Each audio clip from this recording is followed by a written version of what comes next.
Pri tem vprašanju se vprašamo, ali je naša tehnologija tista tehnologija, ki lahko nudi 10-kratno dodano vrednost našemu uporabniku glede na prejšnjo rešitev. Drugo je timing. Zaradi timinga v resnici največ startupov propade. Daleč v bistvu največji, težava je v timingu in razumeti market timing. Če pogledamo tako, tole je nekako, tle se čas začne in gre čas po tele osi. Tole je nekako število userjev in tale Gauss tle nam predstavlja, kako v bistvu so userji razdeljeni. Tle čisto na začetku 2,5%, se pravi 2 sigma razlike od povprečja so običajno inovatorji. Inovatorji so tisti, ki v bistvu zelo prvi začnejo, to počnejo iz ljubezni in tako naprej. Inovatorjev je 2,5%, to pomeni, da ko v bistvu gremo na trg, moramo znati fokusirano najti inovatorje, če je naš market timing v tem začetku. Potem so v bistvu tako imenovani early adapterji, za njimi pride časom, to je luknja.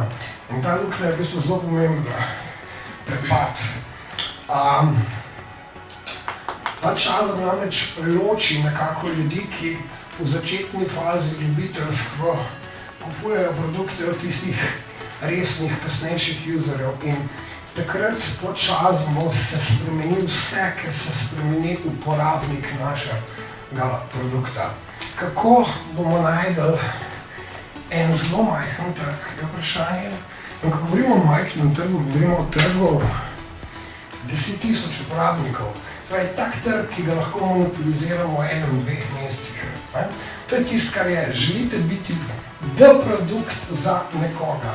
Želite zavesti svoje uporabnike in v bistvu želite, da vaši uporabniki padejo, to fall in love, se zaljubijo v vaš produkt.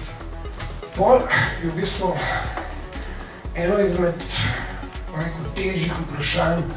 Dejansko tega vprašanja, če tako pogledam, od 100 ljudi, ki pride k meni na coachinge, recimo da 1 do 2 znata odgovor.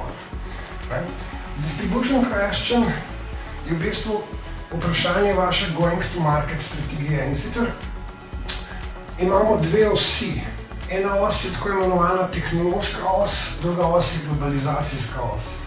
Sedaj, mi kot firma se lahko širimo to, da dodajamo nove feature-je, in to je nova naša tehnologija, ali pa da gremo v globalizacijo in dodajamo nove,